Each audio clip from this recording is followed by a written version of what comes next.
أعوذ بالله من الشيطان الرجيم بسم الله الرحمن الرحيم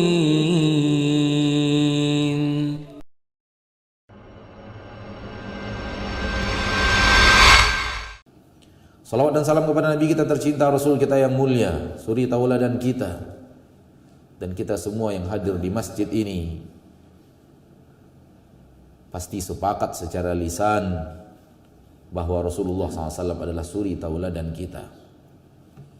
Tidak ada seorang muslim yang ikhlas di dalam keislamannya, tidak ada seorang mukmin yang ikhlas di dalam keimanannya yang tidak menyatakan secara lisan bahwa suri tauladannya adalah Nabi Muhammad sallallahu alaihi wasallam.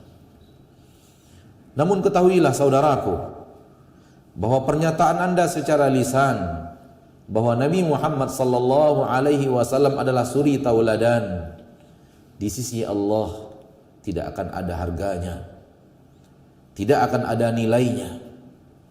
Di sisi Allah pengakuan itu akan nihil manakala ternyata apa yang kita ucapkan dengan lisan itu tidak kita buktikan di dalam amal perbuatan. Manakala lisan kita mengatakan Nabi Muhammad sallallahu alaihi wasallam adalah suri tauladan bagiku, ternyata amal kita mengatakan bahwa kita tidak menjadikan beliau sebagai suri tauladan, maka apa yang diucapkan oleh lisan tidak akan dianggap apa-apa di sisi Allah Subhanahu wa taala dan dianggap sebagai pernyataan dusta, karena dusta itu adalah mengatakan sesuatu yang tidak sesuai dengan real yang terjadi.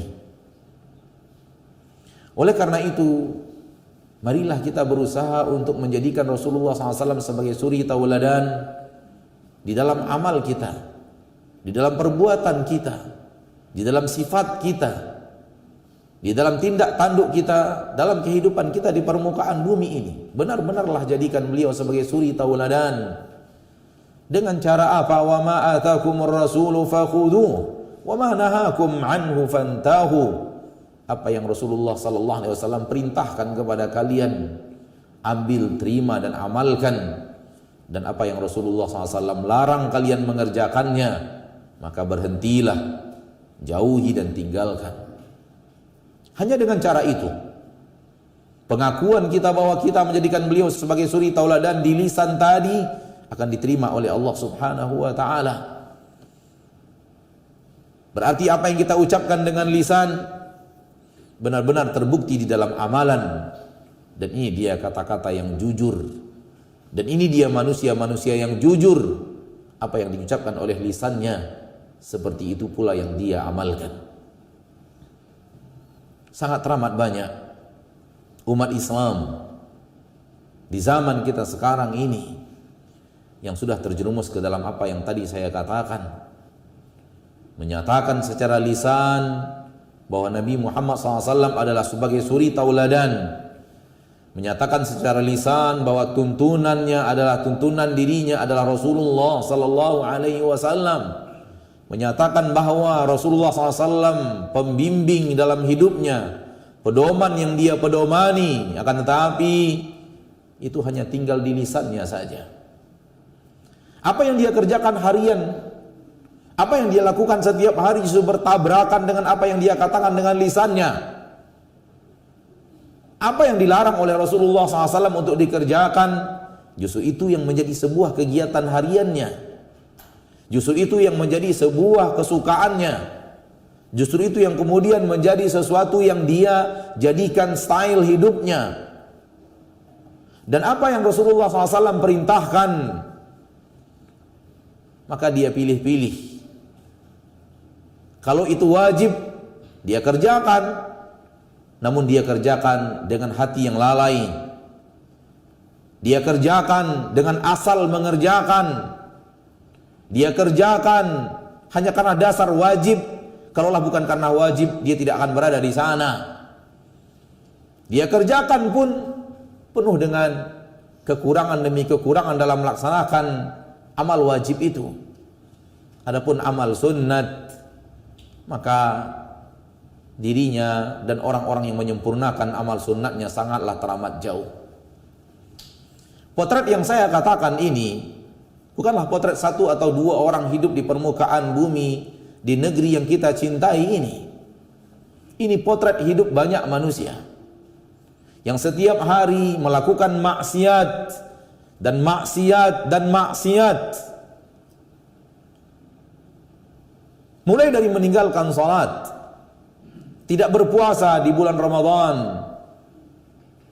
mulai daripada berdusta setiap hari, mencurangi timbangan setiap hari, melihat hal yang tidak dibolehkan Allah untuk dilihat, melihat hal yang dilarang Nabi SAW untuk dilihat, membicarakan perkara-perkara dengan lisan yang dilarang oleh Nabi untuk dibicarakan, lalai dari ilmu agama,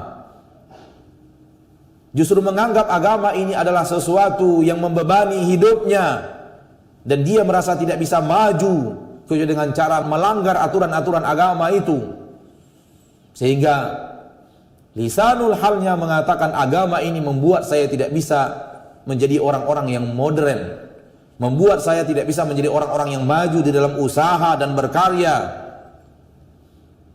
Potret ini sungguh teramat banyak dalam kehidupan kita sekarang ini. Na'udzubillah, thumma na'udzubillah, thumma na'udzubillahi min dzalik. Kalau sekiranya kita adalah salah satu di antaranya. Apa gerangan yang akan terjadi? Manakala dengan kondisi seperti ini Allah pun mewafatkan kita. Dengan kondisi lalai beragama, nyawa kita diambil oleh Allah Subhanahu wa taala.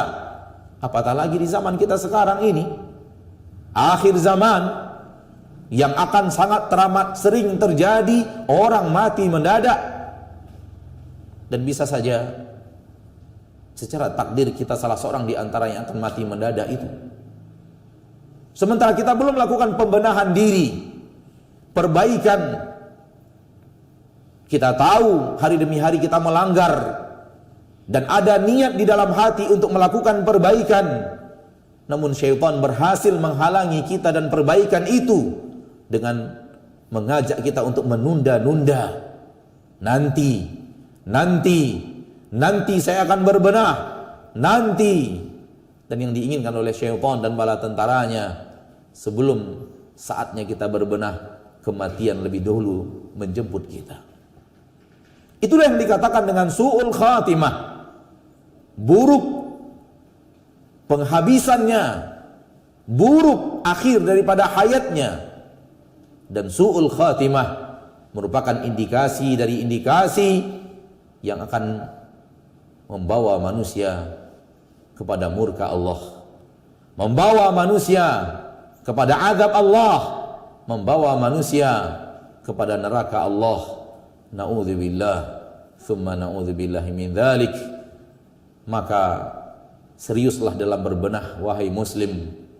Seriuslah untuk berbenah wahai saudaraku muslim. Dan jangan tunda sebelum waktunya akhirnya sudah tak ada tenggorokan, nyawa sudah sampai di tenggorokan, dan ketika itu baru Anda berkata seperti yang Allah katakan di dalam Al-Qur'an, hatta idza hadara ahadakumul maut qala inni tubtul an. Ketika datang kematian baru dia akan berkata, sekarang wahai Rabbku, aku ingin bertaubat. Maka Allah tidak akan terima lagi. Allah tidak akan terima taubat kita manakala detik-detik kematian itu sudah tiba. Rasulullah SAW bersabda, innallaha yaqbalu taubat abdin ma lam yugharghir. Allah akan pasti menerima taubat seorang hamba kalau nyawa belum sampai di tenggorokan. Ma'asyiral muslimin,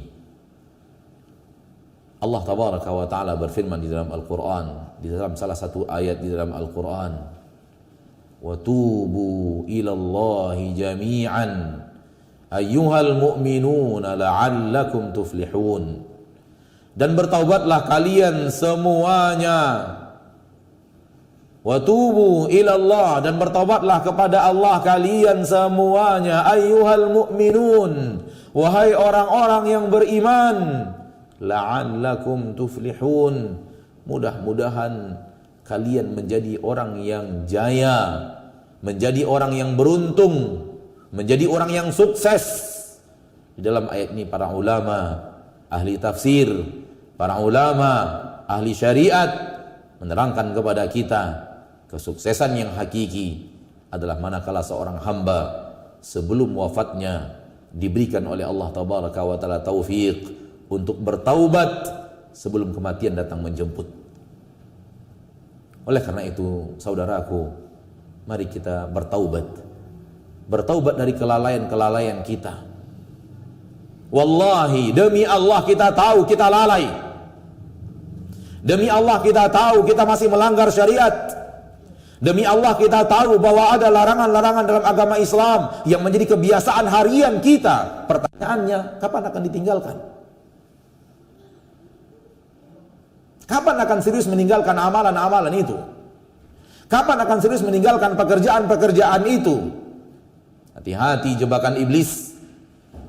Mengatakan nanti.